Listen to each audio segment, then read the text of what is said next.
ഈശോമിശിഹായ്ക്ക് സ്തുതിയായിരിക്കട്ടെ.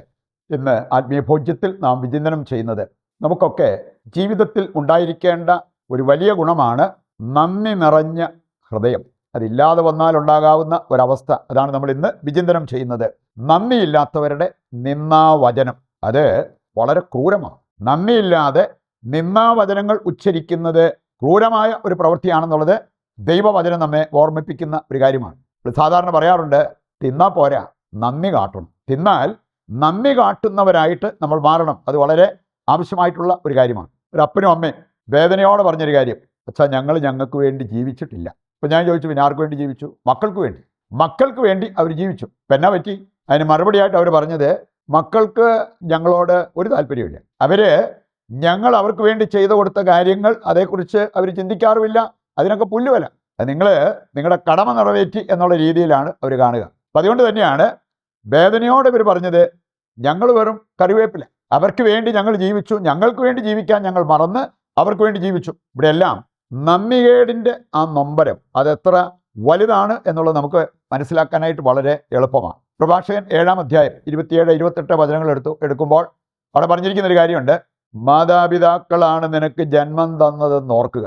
അവരുടെ ദാനത്തിന് എന്ത് പ്രതിഫലം നൽകാൻ പറ്റും? നമ്മൾ അവരെ പൂജിച്ചാലും അവർ നൽകിയതിന് പ്രതിഫലമാകത്തില്ല. അപ്പോൾ പിന്നെ നിന്ദാവചനങ്ങൾ നമ്മൾ ഉച്ചരിച്ചാലോ അവർക്കെതിരെ, ഇനി അവർ ചെയ്ത നന്മകൾ നമ്മൾ മനസ്സിലാക്കി അതനുസരിച്ച് പെരുമാറാതിരിക്കുമ്പോൾ അവർക്കുണ്ടാകാവുന്ന വേദന വളരെ വലുതാണ് എന്നുള്ളത് നാം മറക്കരുത്. നമുക്കിതിൻ്റെ വെളിച്ചത്തിൽ ആദ്യമായിട്ട് നമ്മൾ ചിന്തിക്കാൻ പോകുന്നത്, ബൈബിളിൽ ചില കഥാപാത്രങ്ങളെ കാണാൻ പറ്റും. തിന്നതിന് നന്ദി കാണിച്ചവർ. അങ്ങനെ വേണം നമ്മൾ, തിന്നതിന് നന്ദി കാണിച്ചവർ. 1 രാജാക്കന്മാർ 17-ാം അധ്യായം എടുത്താൽ അവിടെ നമുക്ക് കാണാൻ സാധിക്കും, ഏലിയ പ്രവാചകന് സറാഫാത്തിലെ വിധവ, അവക്ക് ആകപ്പാടെ അല്പം പൊടിയെ ബാക്കി ഉണ്ടായിരുന്നുള്ളൂ.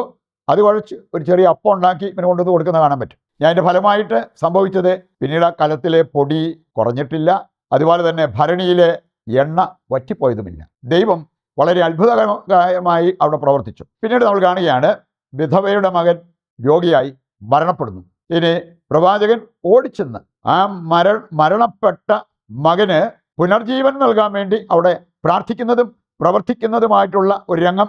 ആ കുട്ടിയുടെ മേൽ കയറിക്കിടന്ന് അവന് വേണ്ടി പ്രാർത്ഥിച്ച് അവനെ വീണ്ടും, ഏതാണ്ട് ഇന്ന് നമ്മൾ CPR കൊടുക്കും പോലെ അവനെ വീണ്ടും ജീവനിലേക്ക് കൊണ്ടുവരുന്ന ഒരു രംഗം ഈ 17-ാം അധ്യായം വായിക്കുമ്പോൾ നമുക്ക് കാണാൻ പറ്റും. 2 രാജാക്കന്മാർ 4-ാം അധ്യായം 8 മുതൽ വായിക്കുമ്പോൾ എലീഷ പ്രവാചകൻ, ഏലിയായുടെ ഒരു ശിഷ്യനായിരുന്ന എലീഷായ്ക്കും അഭയം കൊടുത്ത ഒരു കുടുംബത്തെ കാണാൻ പറ്റും. ഒരു സ്ത്രീ പറഞ്ഞു, ഇതിലെ വരുന്നത് ഒരു ദൈവപുരുഷനാണ്, നമുക്ക് നമ്മുടെ ഔട്ട് ഹൗസ് ഒന്ന് റെഡിയാക്കി അവിടെ അത്യാവശ്യ കാര്യങ്ങളൊക്കെ ക്രമീകരിച്ച് നമുക്ക് അവിടെ താമസിപ്പിക്കാം.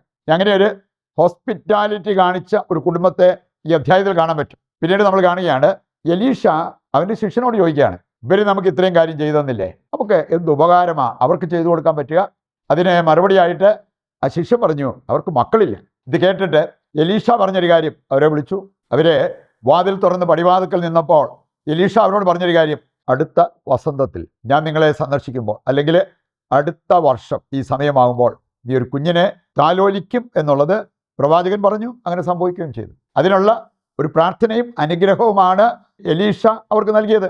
ഈ 2 സംഭവങ്ങളിൽ നമ്മൾ കാണുക, തിന്നതിന് നന്ദി കാണിച്ച 2 പ്രവാചകന്മാരെയാണ്. ഏതാണ്ട് ഇതുപോലെ ദൈവമക്കളായി നമ്മൾ നന്ദിയുള്ളവരാകണം എന്നുള്ളത് കർത്താവിൻ്റെ വചനം നമ്മെ ഓർമ്മിപ്പിക്കുന്നുണ്ട്. സങ്കീർത്തനം 103 2-ാമത്തെ വചനം, എൻ്റെ ആത്മാവെ കർത്താവിനെ വാഴ്ത്തുക, എൻ്റെ അന്തരംഗമേ അവിടുത്തെ വിശുദ്ധ നാമത്തെ സ്തുതിക്കുക, അവിടുന്ന് ചെയ്ത അനുഗ്രഹമൊന്നും മറക്കരുത്. നമ്മൾ എല്ലാ ദിവസവും അല്പസമയം ദൈവം ചെയ്ത നന്മകൾ തിരിച്ചറിഞ്ഞ് അതിന് നന്ദി പറയാനായിട്ട് ശ്രദ്ധ ചെലുത്തുന്നവരാണോ എന്ന് തിരിച്ചറിയുന്നത് വളരെ നല്ലതായിരിക്കും. അല്ലെങ്കിൽ നമ്മൾ നന്ദി കെട്ടവരുടെ ആ ഗണത്തിൽ പെട്ടുപോകും. അത് വരാതിരിക്കാൻ പ്രത്യേകം ശ്രദ്ധിക്കണം.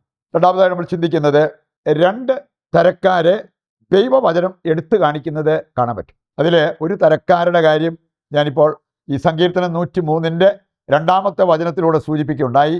നന്ദിയുള്ളവർ, നന്ദി പ്രകാശിപ്പിക്കുന്നവർ.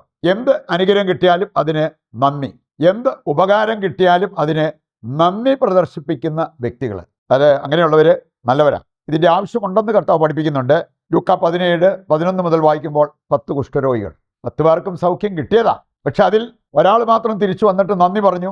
കർത്താവ് ചോദിച്ചൊരു ചോദ്യം, ബാക്കി 9 പേരവിടെ. അവർക്ക് സൗഖ്യം കിട്ടാഞ്ഞിട്ടാണോ അവർ വരാതിരുന്നത്? സൗഖ്യമൊക്കെ കിട്ടി, പക്ഷെ അവര് നന്ദി പ്രകാശിപ്പിക്കാൻ വന്നില്ല. അത് ഒരു തെറ്റാണ്, പാപമാണ് എന്നുള്ളത് ഈ വചനഭാഗത്തിലൂടെ മനസ്സിലാക്കാൻ പറ്റും. ലൂക്കായുടെ സുവിശേഷം 1-ാം അധ്യായം 56 മുതൽ വായിക്കുമ്പോൾ മറിയം എലിസബത്തിന്റെ അടുത്തേക്ക് ഓടുന്ന കാണാൻ പറ്റും. എലിസബത്ത് ഗർഭിണിയായിട്ടിരിക്കുകയായിരുന്നു. മറിയവും പുതിയതായിട്ട് ഗർഭം ധരിച്ചു ഈയിടെ, മറ്റേത് 6 മാസത്തോളമായി. ഇവിടെ നമ്മൾ കാണുകയാണ് ഇങ്ങനെ ഒരു അനുഗ്രഹം ലഭിച്ച മറിയം ഒരു നന്ദി സൂചകമായിട്ട് അവിടുന്ന് യൂദയായുടെ മലമ്പ്രദേശത്തുള്ള ആ ഒരു പട്ടണത്തിലേക്ക് തിടുക്കത്തിൽ യാത്ര ചെയ്തു. അവിടെ പോയി 3 മാസം എലിസബത്തിന്റെ കൂടെ വസിച്ച് ശുശ്രൂഷ ചെയ്യുന്ന ആ ഒരു രംഗം കാണാൻ പറ്റും. ഇവരൊക്കെ നന്ദിയുള്ളവരായിരുന്നു എന്നുള്ളത് നമുക്ക് മനസ്സിലാക്കാൻ പറ്റും. രണ്ടാമത്തെ ഒരു ഗണമാണ് നന്ദി കെട്ടവര്. അങ്ങനെയുള്ളവരുടെ ഭാഗത്തു നിന്നും നിന്ദാവചനങ്ങൾ വരുന്നതിൽ അതിശയിക്കാനില്ല. സുഭാഷിതങ്ങൾ 25:14 വചനം. ഒരു രീതിയിലുള്ള നന്ദികേട്. കൊടുക്കാത്ത ദാനത്തിന് വീം പഠിച്ചുകൊണ്ടിരിക്കുന്നവർ, അവരൊന്നും കൊടുത്തിട്ടില്ല, പിന്നെ ഞാൻ അവിടെ കൊടുക്കുന്നുണ്ട് ഇവിടെ കൊടുക്കുന്നുണ്ട് എന്നൊക്കെ പറഞ്ഞ് വീം പഠിക്കുന്ന വ്യക്തികൾ, അതൊരു നന്ദികേടാണ് എന്നുള്ളത് നമുക്ക് മനസ്സിലാക്കാൻ പറ്റും. രണ്ടാമത്തേതാണ് സുഭാഷിതങ്ങൾ 17:13. ഉപകാരത്തിന് പകരം അപകാരം ചെയ്യുന്നത്. അത് വലിയൊരു ക്രൂരതയാണ്. മറ്റുള്ളവർ നന്മ ചെയ്തിട്ട് നമ്മൾ തിരിച്ചവർക്ക് തിന്മ ചെയ്യുക എന്ന് പറഞ്ഞാൽ അതെന്തൊരു ക്രൂരതയാണ് എന്നുള്ളത് മനസ്സിലാക്കാൻ നമ്മൾ ഒരുപാട് പാടുപെടേണ്ടതുണ്ടോ? അതൊരു നന്ദികേടാണ് എന്നുള്ളത് നമ്മൾ തിരിച്ചറിയണം.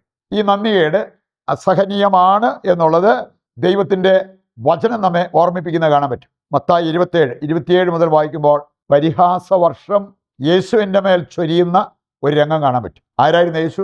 ദൈവപുത്രൻ. അവൻ എന്തിനു വന്നു? നമ്മളെ രക്ഷിക്കാൻ. എന്നിട്ട് പരിഹാസവർഷം അവൻ്റെ മേൽ ചൊരിയുന്നത് നമുക്ക് കാണാൻ പറ്റും. ജോബ് 19:17 വായിച്ചാൽ പിന്നെ ജോബിൻ്റെ ഭാര്യയ്ക്ക് ജോബിനെ കണ്ടിട്ട് അറപ്പ് തോന്നുന്ന ഒരു രംഗം. പരിഹാസവർഷം അവൻ്റെ മേൽ നടത്തുന്ന ജോബിൻ്റെ ഭാര്യയെക്കുറിച്ച് കാണാൻ പറ്റും. നിങ്ങൾ എന്തിനാ ഇനിയും ദൈവം എന്ന് പറഞ്ഞിരിക്കുക? ആ ദൈവത്തെ ശപിച്ചിട്ട് മരിക്കും മനുഷ്യ എന്ന് പോലും പറയുന്ന ഭാര്യയെ കാണാൻ പറ്റും. അതെല്ലാം വളരെ വലിയ ക്രൂരതയാണ് എന്നുള്ളത് നമുക്ക് മനസ്സിലാക്കാൻ പറ്റും. അവസാനമായിട്ട് ഈ നന്ദി പ്രകാശിപ്പിക്കുമ്പോൾ ആർക്കാണ് ഗുണം? ലത്തീംറീത്തിലെ കുർബാനയുടെ ഒരു പ്രാർത്ഥനയുണ്ട്. കർത്താവേ, ഞങ്ങൾ അങ്ങേക്ക് നന്ദി പറയുമ്പോൾ അങ്ങേക്ക് അധികമായി ഒന്നും ലഭിക്കുന്നില്ല. നന്ദി പറയുമ്പോൾ ഞങ്ങൾക്കാണ് അനുഗ്രഹം ലഭിക്കുക.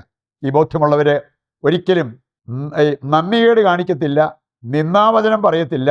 അവർക്ക് ലഭിക്കുന്ന നന്മകൾക്ക് അവരെപ്പോഴും ദൈവത്തിനും മറ്റുള്ളവർക്കും നന്ദി പറയും. ആ ഒരു ഗണത്തിൽപ്പെടുവാൻ നമുക്ക് ആഗ്രഹിക്കാം. ഇതിൻ്റെ എല്ലാ പ്രാർത്ഥനാ നിയോഗങ്ങളും കർത്താവിൻ്റെ കരങ്ങളിൽ ഏൽപ്പിച്ചുകൊണ്ട് ദിവ്യകാരുണ്യത്തിൻ്റെ ആശീർവാദവും നമുക്ക് സ്വീകരിക്കാം.